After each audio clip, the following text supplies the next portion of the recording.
Hindi 'to ordinaryong Pilipino o opisyal na gobyerno na nagbibitaw ng mga gano'ng kataga.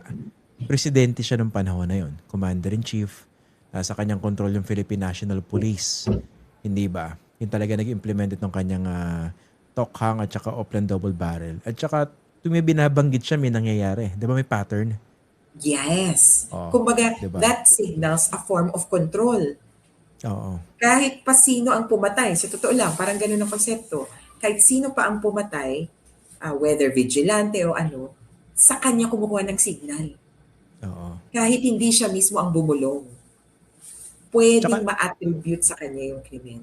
at saka na-involved din yung ibang miyembro ng Philippine National Police, 'di ba? Para mas At madaling kalabitin ng gatilyo eh.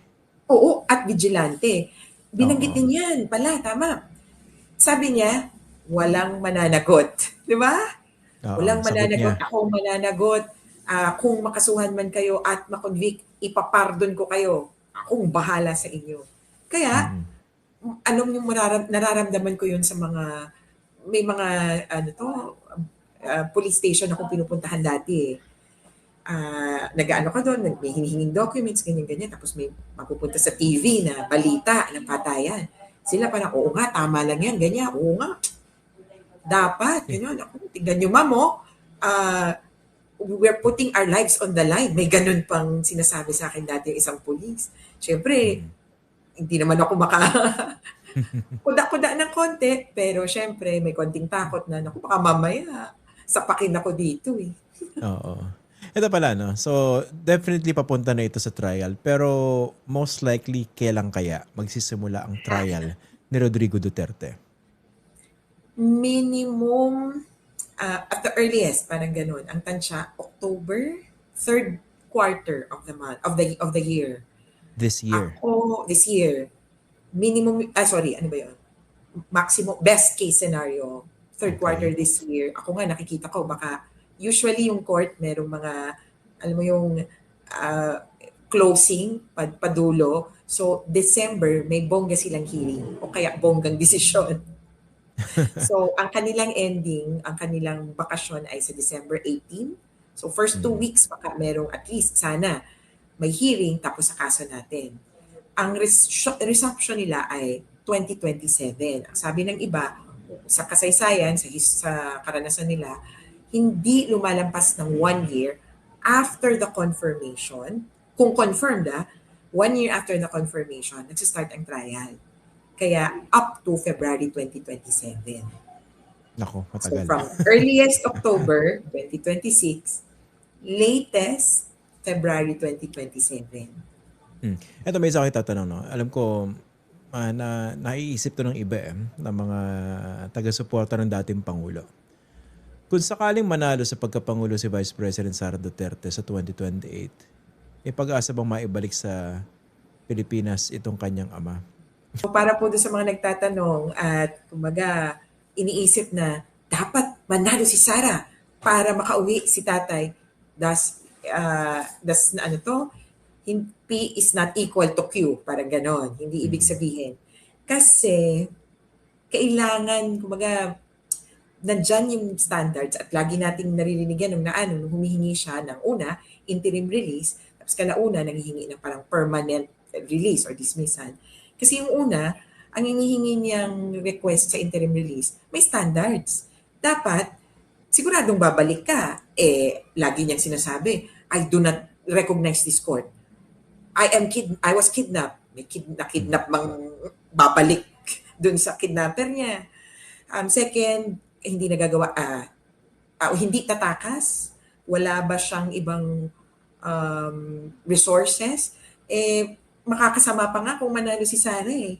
Kasi isipin nyo, kung ang anak mo presidente ng isang bansa, isang tawag lang yan sa presidente ng ibang bansa, baka sabihin, after i-interim release, patakasin na natin, itago na natin. And then Oo. lastly, yung propensity to commit new crimes. Kung ang tingin ba ng tao ang tingin ba ng court gagawa ng dagdag na krimen o ipagpapatuloy yung criminal acts niya, syempre hindi palalayain. Ganun yung standards. Hindi po sila magsi-standards ng awa. Kaya kahit gaano nyo pa po sabihin, ganito na siya, 81 years old, Hindi gagana yan sa korte dahil hindi po yun yung batayan sa Rome Statute. Kung akala nyo po or ang tingin nyo sa Pilipinas, ganyan yung kalakaran, doon po ay hindi. Kaya ang suggestion ko, in all, yung pong mga supporter or whether kung ano mang position nyo, konting review din po nung Rome Statute. Bukod sa na tumalino ka na, tatalino din yung counter-arguments mo. Yung the best way to, kumbaga, to destroy something. Galit na galit ako talaga dito kay Conti o kay Christian, ganyan. The best way to counter us is to know what we're talking about and then destroy it. Diba? Na parang, alam mo muna sasabihin, baka mamaya nag-uusap tayo. Wala tayong, hindi tayo nagkakaintindihan. Hindi nagmi-meet. Okay. Oo, Ito, kahit ganong paliwanag, hindi magtugma. okay, ito bilang panghuli, Attorney Chrissy, no? Dito sa expected na trial, ano yung magiging role at expectation doon sa mga kaanak ng mga biktima? So may dalawang role sila dito sa kaso ni Duterte. One, bilang participating victims, pwede pong kahit sino. May qualifications. Pag-ugnayan na lang po sa Duterte Panagutin Network o ibang mga grupong na tumutulong kung paano at ako ba, victim ba ako. Pero ipapaabot ko na po kung feeling nyo na agrabyado kayo ng war on drugs. Kamag-anak, kapatid, asawa, anak, pinsan na umaasa dun sa padala nung or sa trabaho nung namatay, ano po kayo, agrabyado kayo, pwede pong mag-apply. Ang participating victims, hihingan periodically ng views and concerns. Anong feel nyo kapag ganito? Anong tingin nyo dito sa argumentong to? Ang ating pong common legal representatives ang magpapaabot sa court niyan directly. Ang isang, siguro kung example sa Pilipinas, sa atin kasi, prosecutor versus defense lang, di ba? Pau laban sa prosecutor. Tapos yung biktima, dudulog lagi or makikipag-usap sa prosecutor. So parang private complainant. Minsan mahirap di ba? Magganit. Sabi ni prosecutor, oo, kailangan kong gusto nila mag-focus, pruwebahan yung kaso. Kaya minsan, si biktima parang, hindi ko na nga nasabi kay attorney, hindi ko na nasabi sa court. Yung victims, common legal representative of victims, si Paulina, si Attorney Gilbert, si Attorney Joel, ang magpapaabot niyan sa korte. At ang pangalawang role, doon hindi yun ebidensya, essentially. It's just views and concerns. Pero may isa pang role bilang witness. Para magpatunay ng facts ng kung anong nangyari. Minsan, nagkakaroon din ng witness na para magpatunay anong epekto, paano kayo naagrabyado, anong nangyari sa komunidad mo matapos nito, ganyan. So, pwede kang crime witness or pattern witness at ang tatawag sa'yo ay either office of the prosecutor or defense. Pwede ding mag-upo ng biktima ang defense. And even, of course, the victim's legal representatives. Kaya sabi nga namin, oo nga no. Tingnan natin kung paano lulugar nga ang mga tao dito. Pero so far, ang kausap namin mga biktima, kung gustong tumestigo, syempre, para sa prosecution, gusto nilang patunayan kung ano ang nangyari sa mga kaanak. Pag umupo sila as witnesses for the prosecution, syempre may pagkakataon na i-grill sila na in a cross-examination ng defense. Okay. Pero anong scenario? Hindi ka medyo naiisip, no? Kung sakali umupo sila as witnesses for the defense, or pwede bang hostile witness yan? Ano ba yung proseso yan? Pwede rin.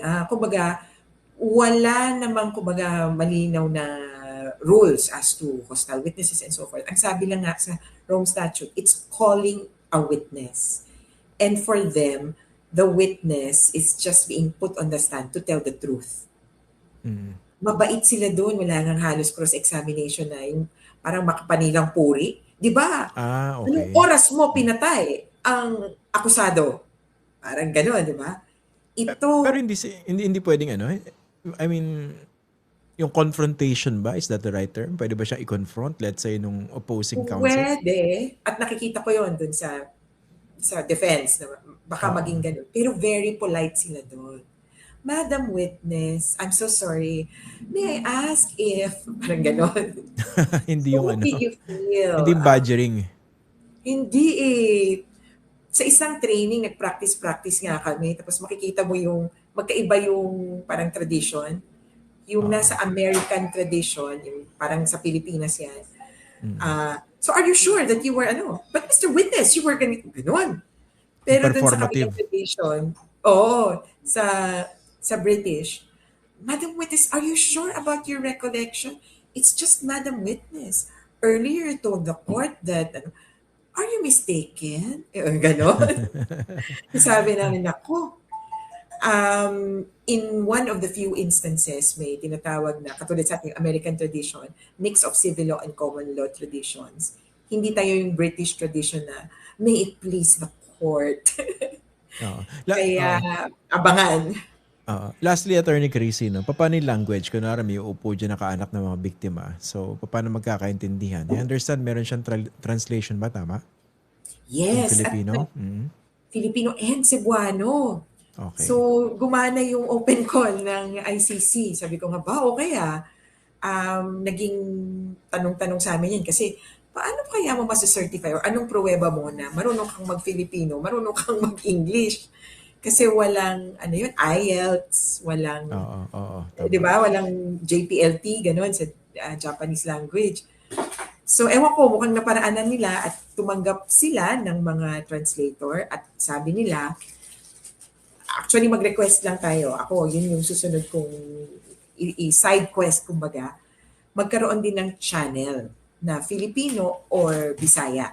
Kasi At kapag saka, kung ano ang language ng witness, kailangan ipaabot yan sa ICC registry. Oy, magtatagalog to o kaya magbibisaya to kailangan nilang mag-provide ng translation. at saka ito pinakahuli na naisip ko lang. I suppose naman in-screen nila yung mga kukunin nilang translator. Baka makakuha ko kunwari ng DDS o anti-Duterte naman. Baka naman ma-put in question yung quality ng translation, hindi ba? Ah, well, at the same time, pwede din silang makakuha ng pro-victim, sabihin na natin. Pero Yun nga, oo. ah hindi ko alam kung na-screen yan, pero I think meron silang background check doon sa mga ah, mga employees ng court or even volunteers ng court. At tinatanong yan if you have a stake or kumbaga meron ka bang biktima na kaanak o kaya if you have a particular interest in the case. Kaya lang Mm. sabi nga namin, sinong Pilipino ngayon Ang, ang walang alam o walang yun nga, posisyon? yun So yung point ko dyan eh. siguro, after you are qualified, there are strict rules as how you should conduct yourself. So there are ethical standards, number one. So hindi mo pwedeng sabihin or hindi mo pwedeng ipagkalat, uy, ano ko translator ako. And second, may mag-check ng translation mo. So isang malaking team yan na Okay. magsasabi. At kung sakaling nagkamali ka o nagpakita ng bias, posibleng matanggal ka. Tsaka madali mo i-check, no? Siguro naman, inimbestigahan nyo kanilang social media posts or social media footprints, di ba? Makikita mo, Oo, baka puro hinihingi. DDS yung mga posts niya, di ba? O kaya baka naman sobrang anti-Duterte. Hindi ba? Oo, sabi nga namin, lalo na yung Bisaya. Parang, paano? At saka actually, yung unang tanong namin, paano mo patutunayan na marunong ka mag-Bisaya? Kaya, tapos actually kung minsan meron akong questions dun sa translation ng court kasi sabi ko second generation ano to, Filipino speaker. Talaga? Bakit? Minsan kasi alam niyo pag nagta-translate kasi tayo, parang may minsan hahaba yung salita or iikli Oo. kaysa sa kapag tinranslate mo word for word. So siguro Okay. naninibago pa sila, 'di ba? May mga ganong translation na ikaw ay kumain na. 'Di ba? Tapos pwede mo Kumain ka na. i-shorten, kumain na. Gano'n, 'di Oo. ba? Ano yun? So, may Transliteration basically tapos following the English syntax. Nakabaligtara nung oo, Filipino. oo. So, mukhang inaaral nila kasi meron yatang nakapag-komento doon sa warrant of arrest na tinagalog. Sabi nila Oo. parang, alam mo yun, minsan pag nagbabasa ka ng nakatagalog, tapos, teka, parang, hindi ba ako marunong mag-Filipino o na-awkwardan ako? Oo, hindi gano'n yung So, tama, 'no, yung ano, yung they are madulas na pag-Filipino.